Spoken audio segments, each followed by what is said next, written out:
Hello, for those of you joining us. We are just admitting all of the attendees. I'm sure you appreciate this can take a couple of minutes. So if you just bear with us, we'll be waiting for the participants to enrol, and then we'll be starting in approximately 1 minute.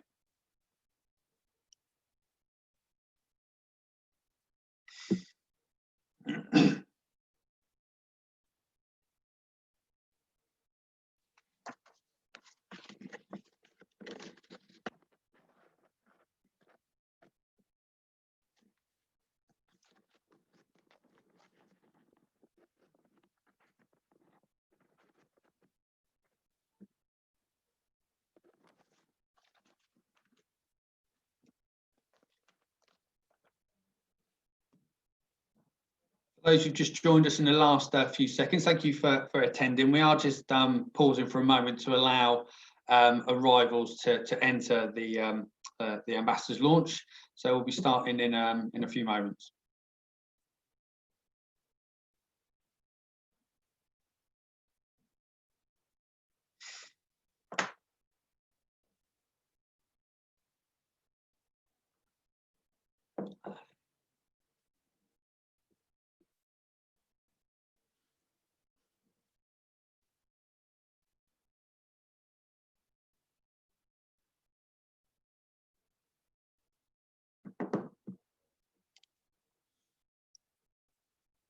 Okay, participants seem to have been static for a minute or so now, so we'll make a start. I'm sure others will be joining us shortly. Firstly, thank you very much for giving your time up this afternoon. My name is Andy Grant. I'm Principal at St Vincent College and also have the honour of being Chair of the Gosport Place Board, and it's my role today to host the launch of the Gosport Ambassadors Scheme. And this is the first meeting of this forum, and we very much appreciate your attendance today and hope that through the presentations and information that you gather, that you go away enthused about the role that you can play in being a Gosport ambassador. For the format of today's event, essentially there's going to be an introduction from myself to sort of outlining the role of the Gosport Place Board and how the ambassador scheme fits within it. The actual event is being recorded and will be shared with attendees for reference going forward. Throughout the presentations that will start in a few minutes, there is the options for you to include questions as the presentations are being undertaken. If you look at the bottom of your Zoom bar, there is a tab that says Q&A. If you enter your question in that function there, that will be gathered and either answered during the meeting or during the panel discussion at the end. Please just ask that anyone attending has mute on their computer so that we avoid some background noise. And as myself and some of the presenters were joking a little while ago, we do have unfortunately some background noise in our areas as well. So please be mindful. Hopefully that won't intrude on today's events and abilities for us to deliver, what we hope is an exciting launch of the Gosport Ambassador Scheme. So for context, the Gosport Ambassador Scheme is a scheme that aims to unite businesses, organisations and individuals across the area in a powerful network that's aimed to help change the perceptions of Gosport and raise the profile of Gosport as a place to work, study and visit. The Ambassador Scheme brings together the knowledge, networks, passion, dynamism of businesses, organisation and individuals as part of a powerful force that will help place, compete and attract investment and encourage visitors to the Gosport area. The Gosport ambassadors will regularly be informed about developments in the area through the bi-monthly ambassadors meeting. The ambassador scheme was launched at a story event in October 2020. COVID has sadly altered how we will run these meetings in the short term, but when the time is right, we will hold these in some of Gosport's finest, quirkiest and most imposing venues and buildings across the area. This powerful network provides opportunities for businesses to develop connections, create synergies, and make things happen in the Gosport region. The Ambassador Scheme is a fantastic opportunity for businesses and organisations of all sizes to get involved in the promotion of Gosport and how together we can tell and sell our story.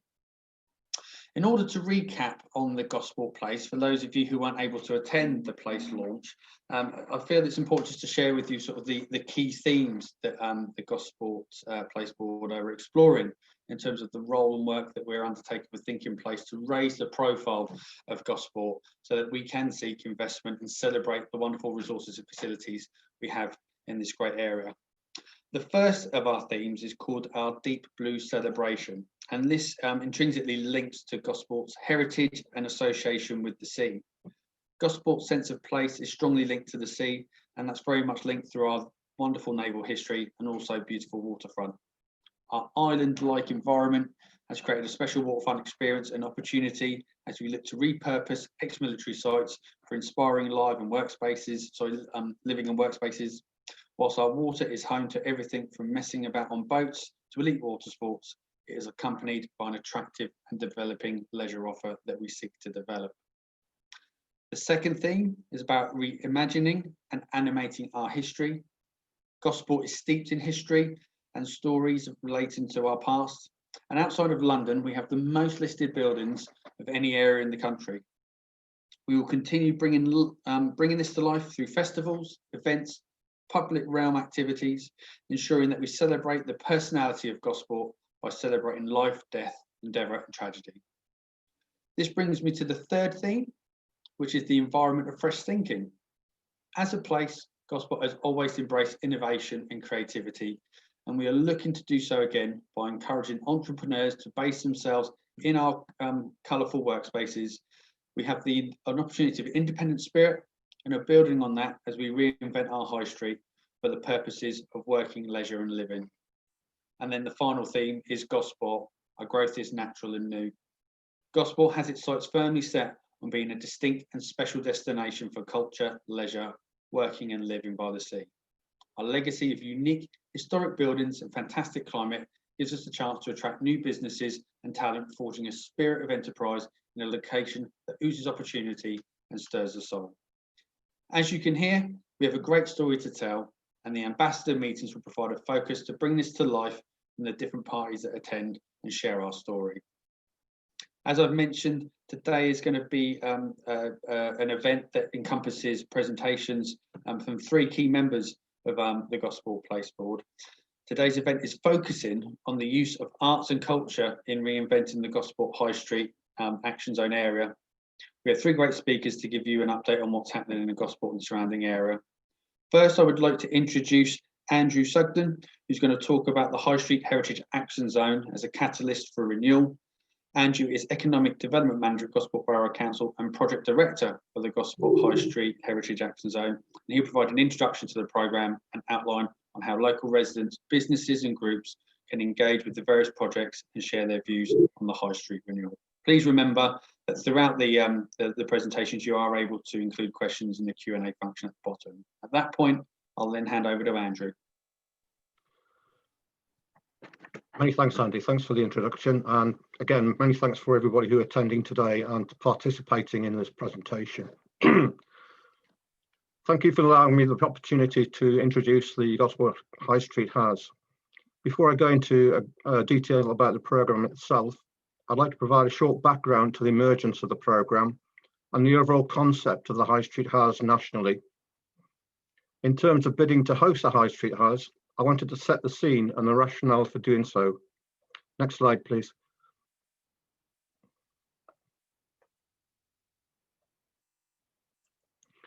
As part of the development of the Gosport Story in 2019, a wide consultation was undertaken with residents and interest groups in Gosport.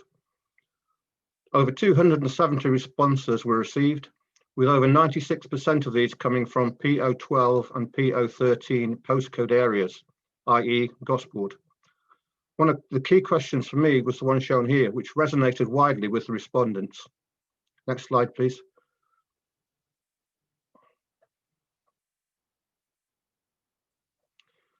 As the word cloud clearly illustrates, the town centre and in particular High Street were viewed by the majority of respondents as Gosport's major challenge. The size of the word indicates the number of people who highlighted a particular area of challenge. Next slide, please. It's somewhat fortuitous that around the same time, the UK government, via Historic England, invited applications to establish high street action zones. They then followed a bid process where a profile of Gosport and its individual needs and its high street characteristics was put forward to Historic England. Next slide, please. In general terms, the high street heritage action zones are place-based programs designed to secure lasting improvement to England's historic high streets and communities who use them. Through Historic England, funding was made available to allow local authorities to work with partners to champion and revive the high street, changing perceptions of heritage and the high streets themselves. In addition, support for sustainable economic and cultural growth on and around the high streets, restoring and enhancing local historic character, making the high streets attractive, engaging and vibrant places for people to live, work and play. Next slide, please. The high street heritage action zones will achieve through physical works to the buildings, including repairs and reinstatement of lost features and conversion of new uses such as residential. The HAZ will also improve shared spaces, creating cultural opportunities through shared learning about the history of the high street and its importance to local communities. Critically, Historic England is quite keen to see that local communities will have a key role in deciding what works they actually want to see happening on their high street and what sort of place they want it to be. Next slide, please. Having set the context nationally, now for the detail. The Gosport High Street HAZ is a programme of 19 discrete projects aimed at revitalising and bringing back into use underutilised buildings in Gosport's town centre. The programme was created jointly between the Council and its strategic partner, the Hampshire Cultural Trust. I'd like to once again thank the Trust for the significant part they played in securing the High Street HAZ status for Gosport. Next slide, please. Before you see the map of the High Street HAZ area. In spatial terms, the Gosport High Street HAZ includes the twin High Street and Stoke Road conservation areas, between them hosting many of the town's heritage buildings, some of which are in need of urgent repair or restoration. Or alternatively, they may have upper floor spaces currently not in use, which can be brought back into use for economic, community or social purposes. The bid was put together almost 15 months ago now, and when it was actually created, it was estimated there was 19,000 square feet of unused space at both ground and upper floor levels. This was prior to the recent effects of both COVID-19 and the recent failures of many national retail chains. Next slide, please. The Gosport High Street HAZ proposal focused on key projects as focal points for the programme. The two key projects are the redevelopment of the Gosport Museum and Gallery in conjunction with Hampshire Cultural Trust, which Paul Sapwell will talk about later on. In addition, the restoration of the Royal Arms canopy and the reuse of the front of the building in Stoke Road was seen as another priority for the High Street HAZ area. In addition, a public access arts and performance events programme will be focused on Lawrence Square and Walpole Park. Next slide, please. Other key initiatives include the creation of a heritage grant scheme to assist and encourage landlords to upgrade shop fronts, adopt a more heritage-led appearance to their premises.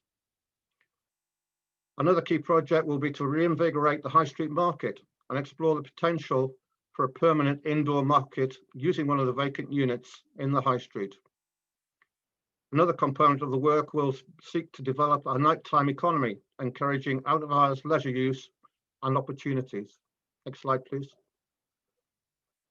Other opportunities, a creation of a business incubator in appropriate high street premises. So we're looking to take a vacant premise shop in the high street and turn it into an incubator for small startup companies providing business support. In addition, we're looking to develop a co-working office space, either on the ground floor or upper floors of the High Street or Stoke Road building. In addition, we want to create opportunities for local people in terms of a training hub on the high street to provide employment, training opportunities for local residents. And finally, public realm upgrades. Next slide, please. Gosport will also be bidding through the Gosport Cultural Consortium for a share of a separate £3 million cultural programme organised by the Arts Council and National Lottery Heritage Fund. The fund will help animate England's high streets and celebrate them as focal point for community activity.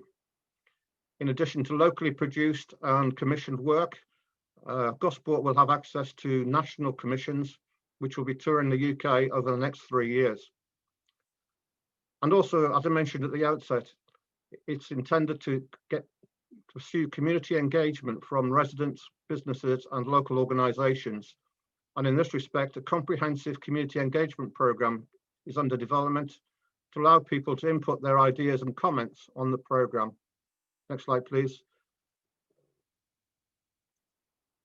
As part of the funding from Historical England, £1.78 million of government funding has been agreed towards a £3.2 million programme of investment to breathe new life into the High Street and Stoke Road. Much of the match funding will come from council resources and other strategic partners. It's intended also that the Gosport High Street HAZ will act as a catalyst for further regeneration projects on initiatives in the town centre and waterfront areas that in turn will attract significant investment and create other opportunities for local residents. Next slide, please.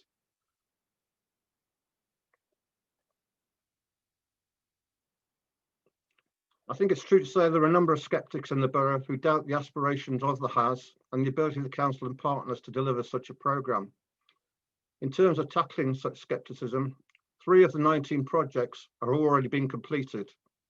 The 2 flagship projects, the museum and the Royal Arms canopy, are well advanced and should provide visible evidence early next year that delivery of the High Street HAZ is underway.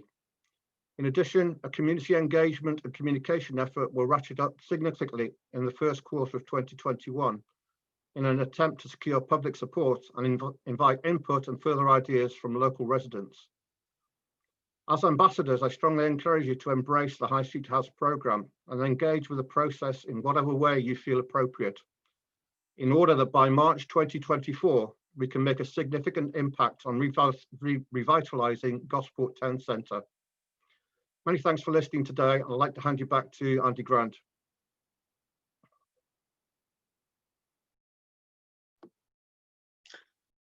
Thank you very much for that, Andrew. Very interesting, and I don't think it actually justifies recognises the work that's gone into supporting the high street developments as we move forward. So thank you, Andrew, for your work on that and for that update, which I hope many of our ambassadors will be interested in and want to get to know more about in the coming weeks and months.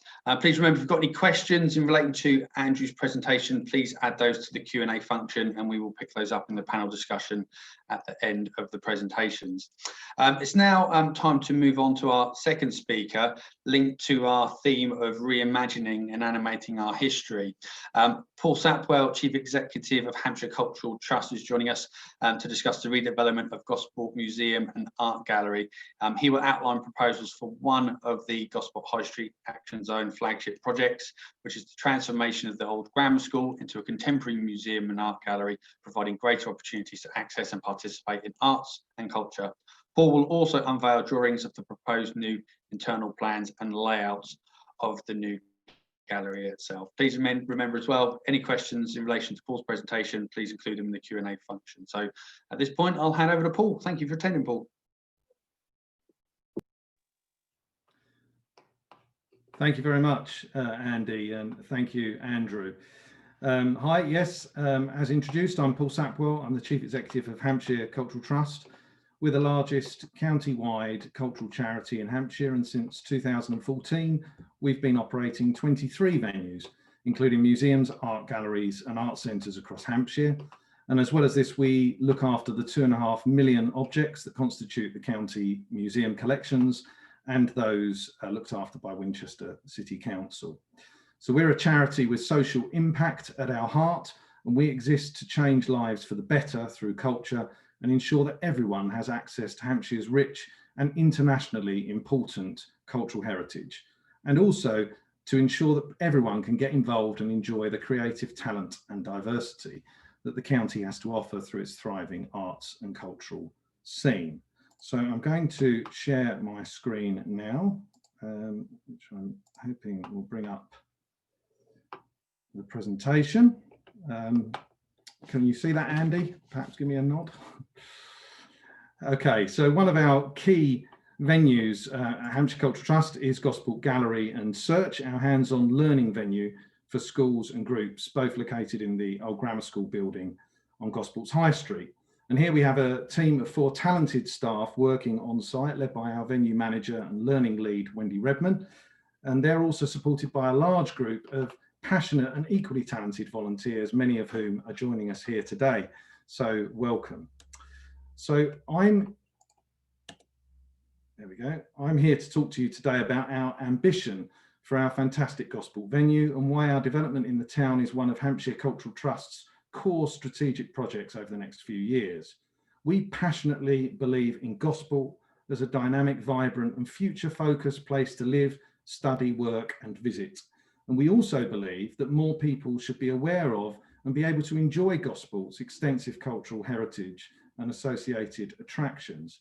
Gosport for us is not just another coastal town in southern England, it is the birthplace, after all, of the now national annual Heritage Open Days event and the most densely populated area for industrial heritage in England, and a top borough on the RSA Heritage Index.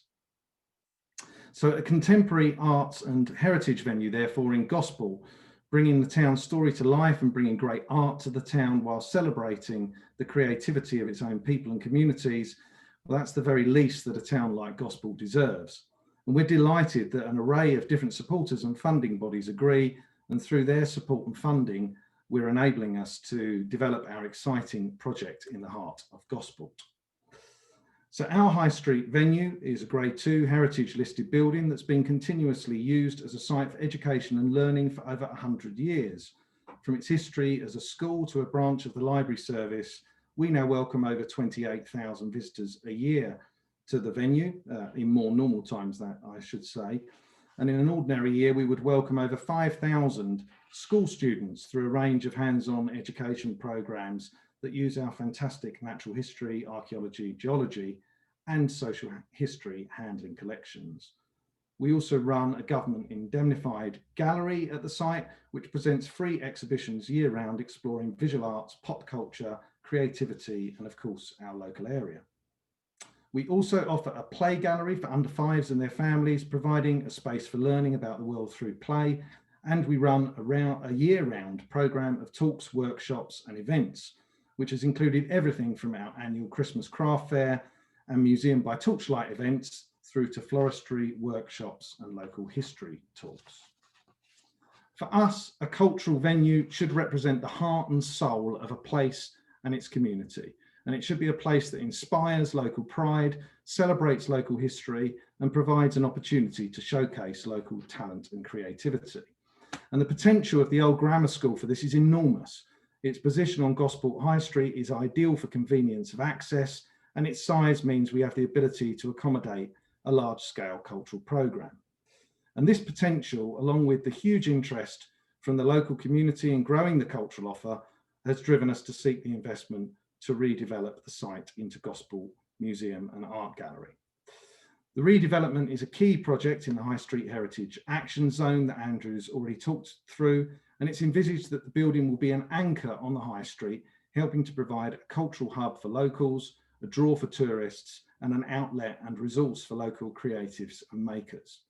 It's a great location for a point of connection and orientation for the rich heritage sites and attractions in Gosport. So as Andrew's already outlined, as part accompanying the capital project as part of the scheme over the next 4 years, our Gosport team will be leading the Gosport Cultural Consortium, which is the community group tasked with the development and delivery of the cultural programme associated with the High Street Heritage Action Zone.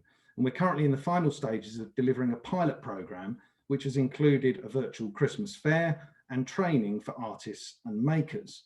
Now, it was originally intended as an in-person Christmas fair, However, current restrictions forced us to take the event online instead, which went incredibly well, but we're certainly hoping to be back in the flesh next year. So in April, we will be commencing a 4-year programme exploring ways that arts, culture and heritage can support employment and economic regeneration in our high street and beyond. So through the development of our site, we're looking to better tell Gosport's story, and the themes outlined through the placemaking strategy will be brought to life in our new museum. And our museum must be a place to share what we are most proud of about Gosport and to celebrate its colourful history. So in January, we will be issuing the invitation to all of you to help us explore our collections and choose the stories that matter most. And I'd encourage you to share your thoughts and equally encourage others, friends and family, anyone who lives in Gosport or visits, to share their stories as well, particularly those stories which might have been hidden from the public narrative in years gone by. We truly want Gosport Museum and Art Gallery to be an inclusive experience for everyone. The museum will be a springboard for a big new learning programme for adults and families, and we're also exploring how we can offer accredited cultural qualifications for school leavers and adults, including certificates and diplomas in cultural venue operations and cultural heritage. Now, I have some indicative images to share, but we're not yet there with the full plans and images of what the museum and gallery will look like. But our vision is for the venue to open up access from the high street, critically. Those of you who are familiar with the venue will know that access to the gallery at the moment is round the back, if you like, via the car park. So we would like to open up this access from the high street to both the museum and through a new link walkway in what is currently the car park, enable much better access to the gallery. We will be creating a cafe and bar on site to make our venue more welcoming as a community meeting space, which will be open during the day and for evening events also. And we'll be working to make this area particularly accessible for families, those with dementia and visitors with additional needs. And crucially, the themes of place, of Gosport, its unique history and heritage, are informing the design process. They're going to be intrinsic to the atmosphere that we want to create, and it's our intention that Gosport will be seen and felt in everything from the tables and furniture that we use to the artifacts on display and even in the menu. Our new shop will be your first port of call for local and handmade wares, and our community gallery will provide an exhibition space for artists and local community groups. And the creation of the link walkway from the front section of the building directly through to the gallery will create also a new internal courtyard on the site, providing space for outdoor activities, outdoor cultural events, seating, and an overflow for the cafe in the warmer months, a true cultural oasis. So how are we paying for this redevelopment? Well, this is one of the great things about this scheme, is the number of supporters and funders who want to see it happen. There is significant support from these partners and funders, as you can see, helping us achieve our overall capital works target of 1.3 million. As the project initiator, Hampshire Cultural Trust, our charity will be investing £200,000 cash and in-kind support, and this has been paired with contributions from Hampshire County Council, who own the building, and Gosport Borough Council to form the match funding for the project. And the Friends of the Museum have crucially contributed £50,000 specifically for the works relating to the museum itself, and we've received a generous £1,000 donation from a private donor. And this has enabled us to secure the High Street Action Zone funding of the 467,500. We have 180,000 currently still to raise, and we're in discussion with other funders, including Arts Council England, who you'll hear from later, as grants reopen, capital grants reopen generally following COVID. And we're confident, given the momentum and ambition of this project, that we will be able to achieve our target. So in May next year, our venue will close while works take place. We will move into a retail unit in High Street to continue delivering a version of our play gallery, visual arts exhibitions, and of course, update the community on the project's progress. And in April 2022, the site will reopen, and we look forward to welcoming you all through the doors to explore Gosport's newest cultural venue. Well, thank you very much for listening today. It's been a pleasure to have the opportunity to talk to you and share our exciting plans. This truly is an exciting time in Gosport's history. And I look forward to meeting you all in person as soon as we're able to. Many thanks.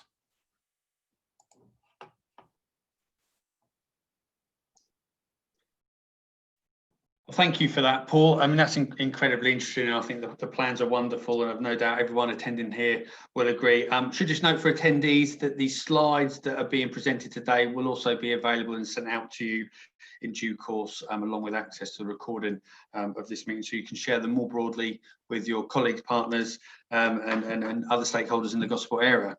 So that now brings me on to our final speaker before the panel Q&A session. Please remember you can drop questions in that we'll come to following Simon's presentation in a few minutes. But it's now for me to introduce Simon Jutton from Arts Council England. Simon will introduce the local cultural compact and highlight the proposed future development work designed to transform sector development in Gosport. So on that note, I'd like to welcome Simon and hand over to you.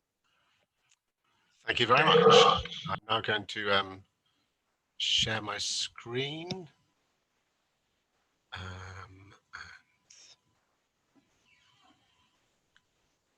Okay, right. Can you see that okay? Yeah, great. So thank you very much. Yes, I've only very recently joined the Gosport Place Board, and I work for Arts Council England. For those that don't know, Arts Council England is the Arts and Cultural Development Agency for England. My job really is to work with the board to explore, really building on everything that's been said so far. What else could culture and the arts do to help achieve that vision that's there in the Gosport story? And in doing that, what we're going to do is to commission some research and consultation. And importantly, as part of that, what we're looking at is not just activity that's great art and great culture, but also that we hope will help to bring visitors to Gosport and support the economy, support education and health as well. So this work hasn't started yet, we're about to start it, but what I thought I'd do today is just show you some images of some stuff that's happened in other places, really, just to give you a taste of the sort of things that could be considered. Don't think that this is a suggestion of what will happen or even what should happen, because these are things that are right for the places that I'm talking about. So on the slide in front of you, the larger image to the left and top right are taken from a project in Bournemouth, which was developed by Space Arts, a Southampton-based organisation. And I think what this demonstrates is the idea that Paul mentioned about revealing hidden histories. So how artists can work with communities to uncover what sounds like the fascinating history of Gosport and those stories, but then realize them in such a way that people can see them every day.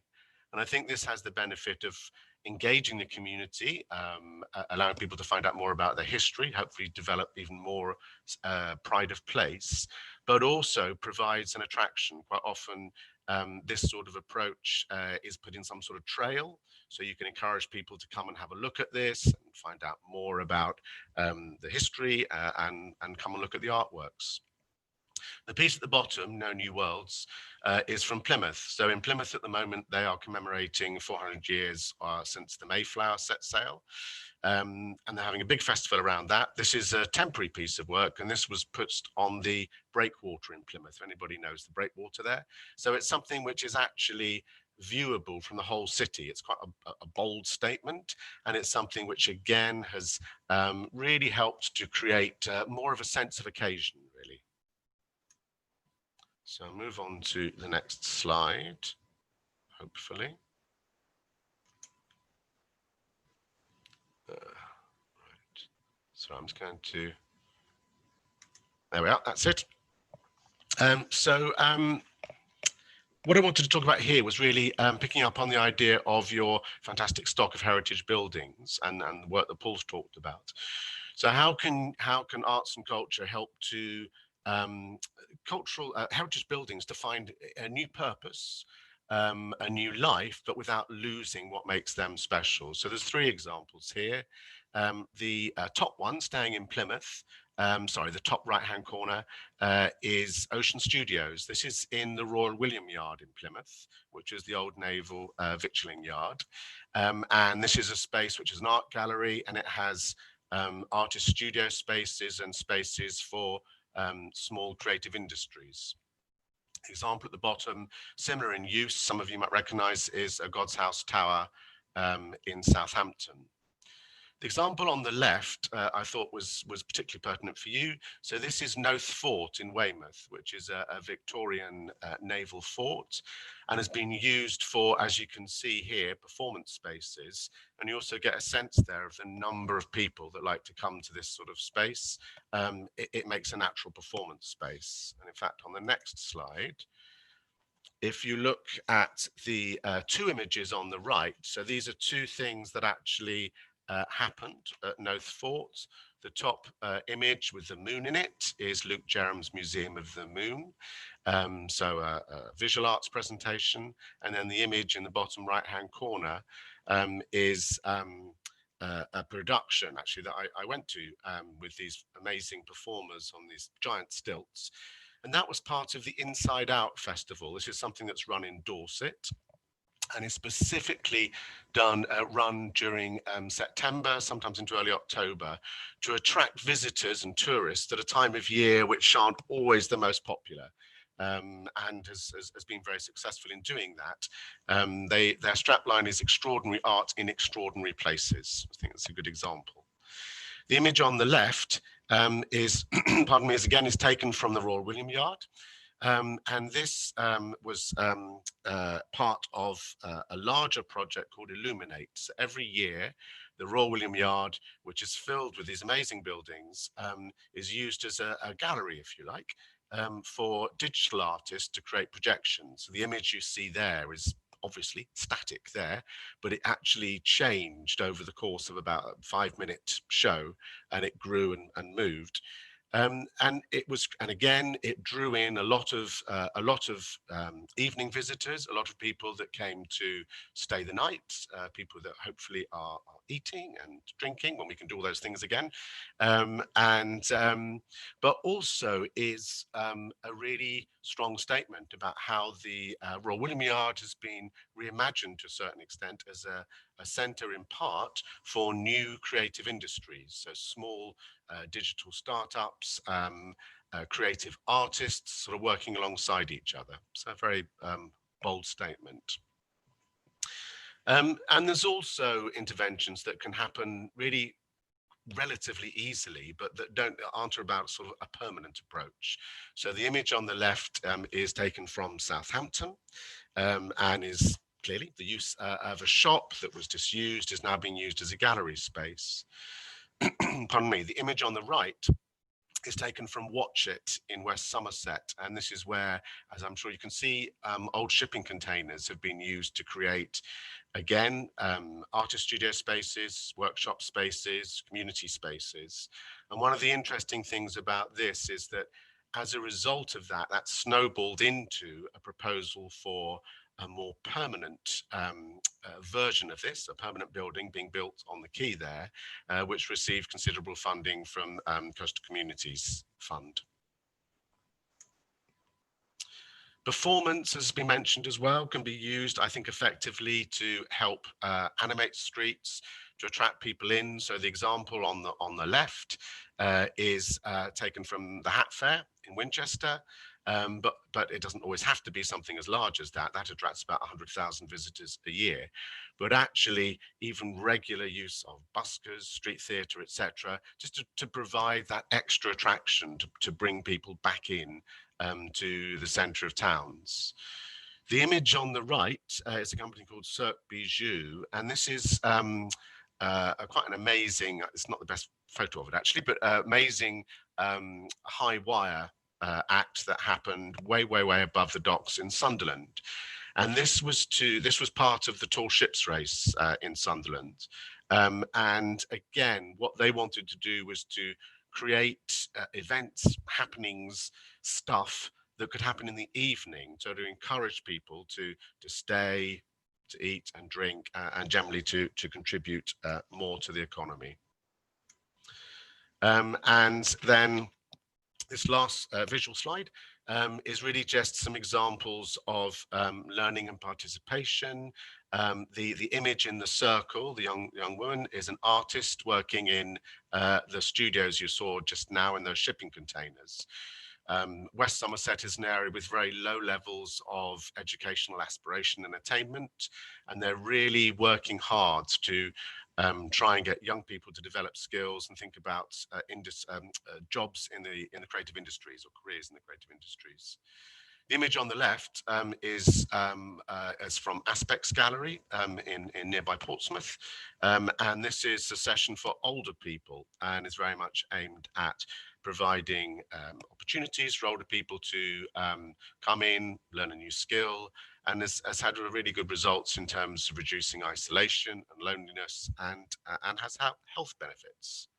And then there's just a final slide, which is all of the credits, but you will get a copy of that, so you can sort of find out a bit more about that. And I will now hand back over to Andy. Thank you for that, Simon. Appreciate your time in relation to that. We've now moved on to the Q&A panel. First, I'd like to thank each of our presenters today for outlining sort of the details of the work that they're doing to rejuvenate and work to promote Gosport as a place in line with the Place Board themes. We do have a series of questions that have come in, so thank you very much for those who have provided them. I am going to try and make sure we give time to cover all of them. So the first question I will direct to Andrew, and the question is, how can the ambassadors get involved in the plans that are outlined, and what are the timescales with regards to the development of the High Street? I think ambassadors can get involved in the programme as part of the wider community engagement programme. I think hopefully when we return to something more like normality early next year, the intention will be to hold more ambassador meetings face to face. And I think through those meetings, we should be able to promote some of the activities that we're actually doing on the High Street. In terms of timescales, I've mentioned already that 3 projects have been completed. I think in terms of visible projects on the ground, Paul's already mentioned that the gallery was starting in late spring next year.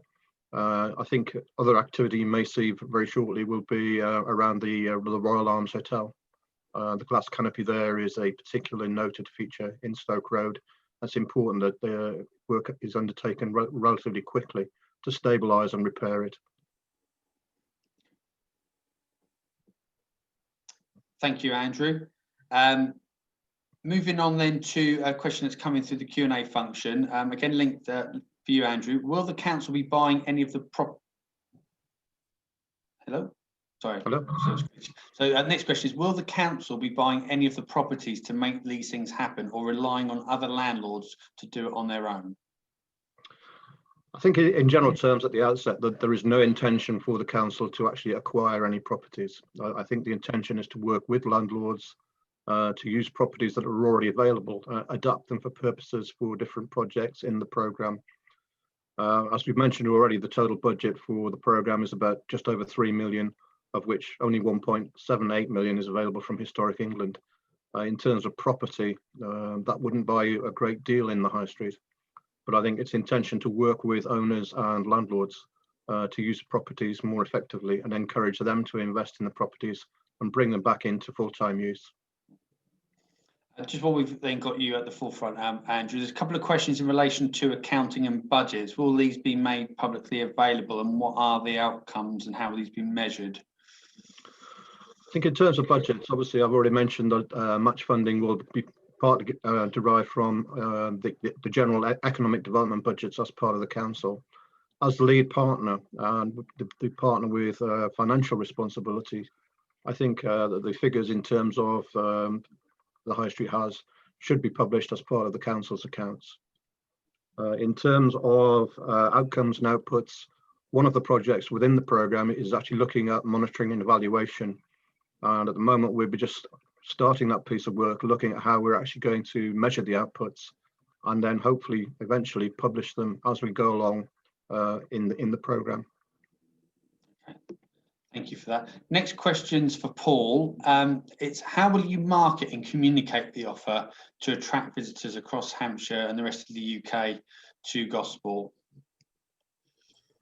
Yes, I mean, we've been incredibly successful over the last few years in investing in our digital outreach and invested in a new website, Hampshire Cultural Trust, which was invaluable to us actually during the lockdown period, enabling us to put online a digital publication that lots of people have got involved with. And the cumulative effect of that is that the numbers of people who subscribe to us now is growing. So predominantly what I would say is online. It's the primary way to communicate with a wider audience in 2020, and we can make use of several other elements of our digital marketing which are especially available to charities. We get a grant from Google, for instance, where we can actually publicise, ensure that our search terms are bumped up the list when people Google us, and through the development of that website and working with partners, obviously that will be critical.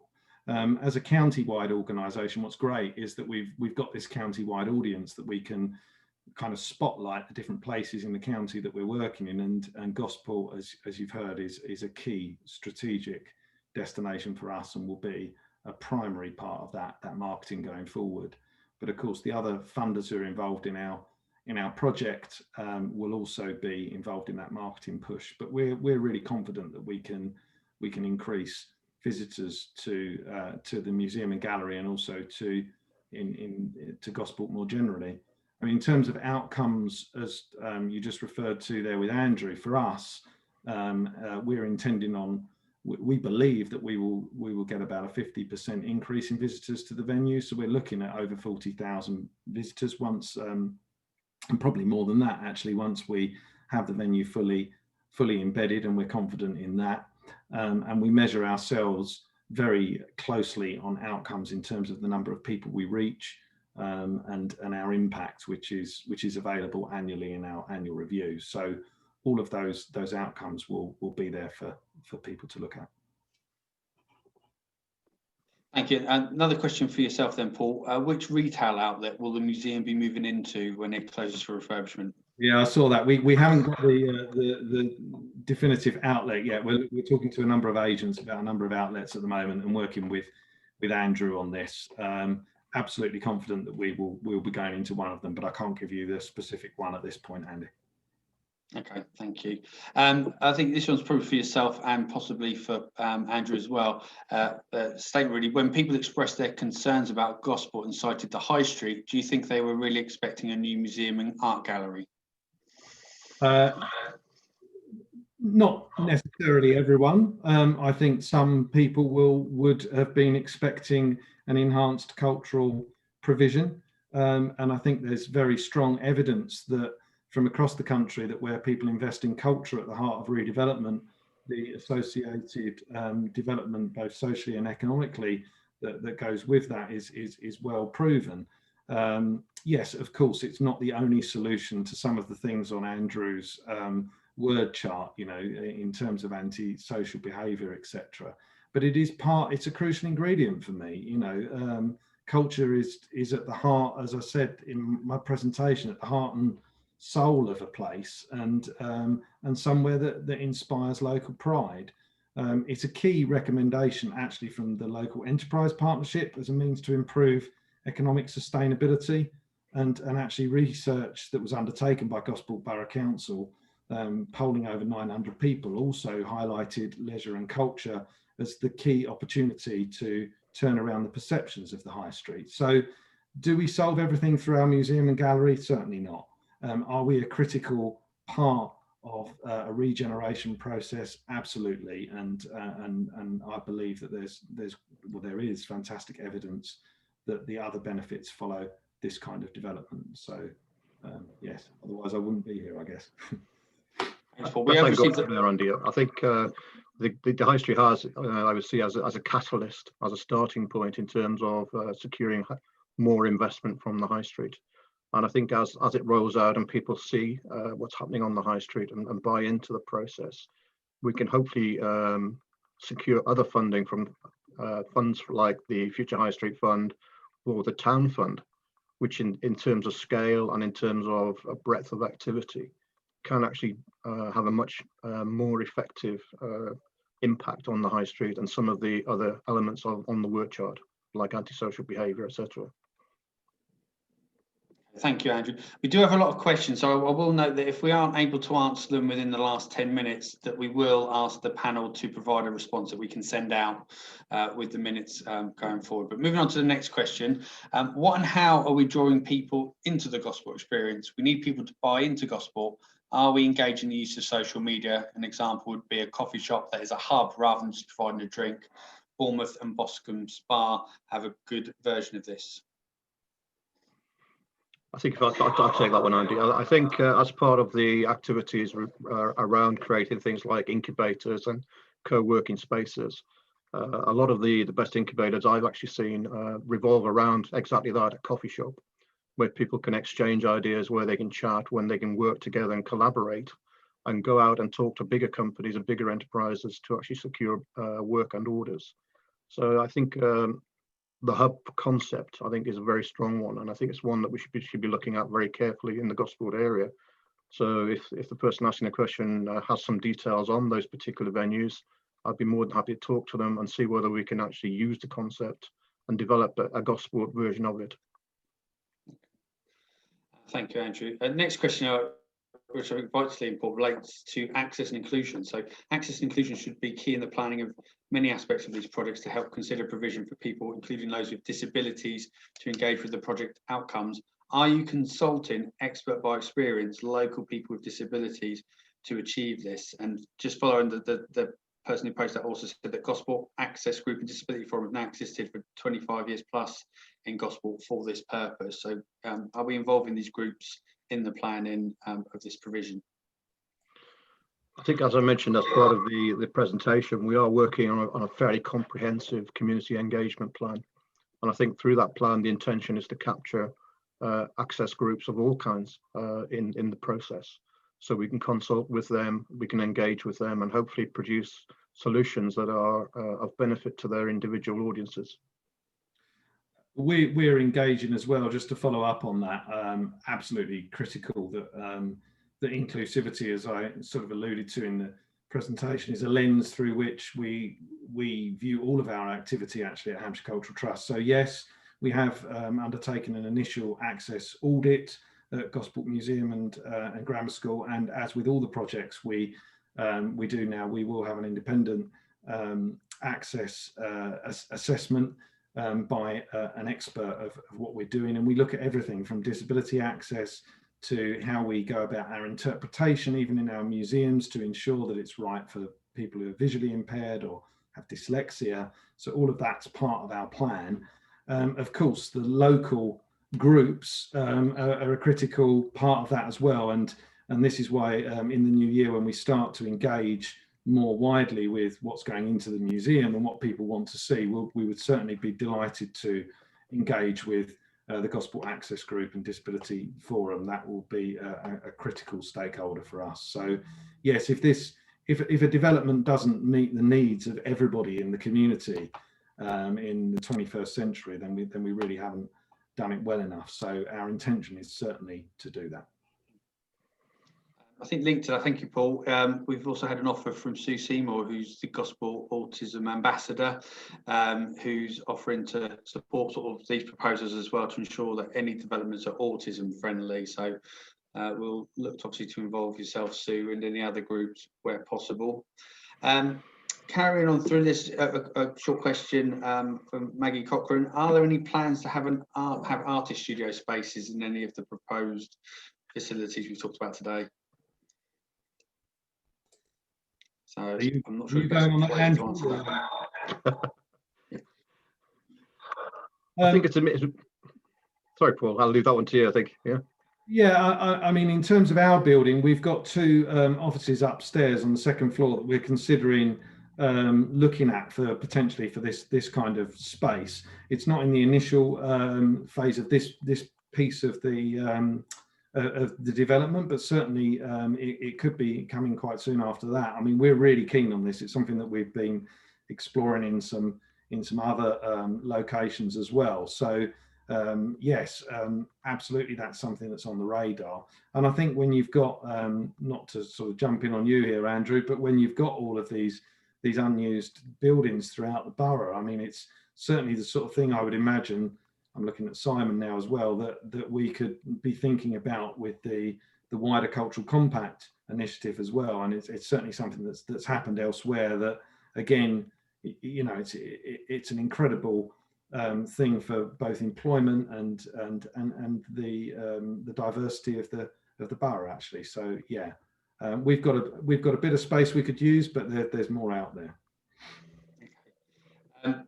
Next question relates to the links that the Gosport Story have with the Leon Solent Business Group, and there's a sort of a query why essentially there isn't further collaboration between these two organisations with regards to consistency in terms of font graphics, etc., so that we're working together.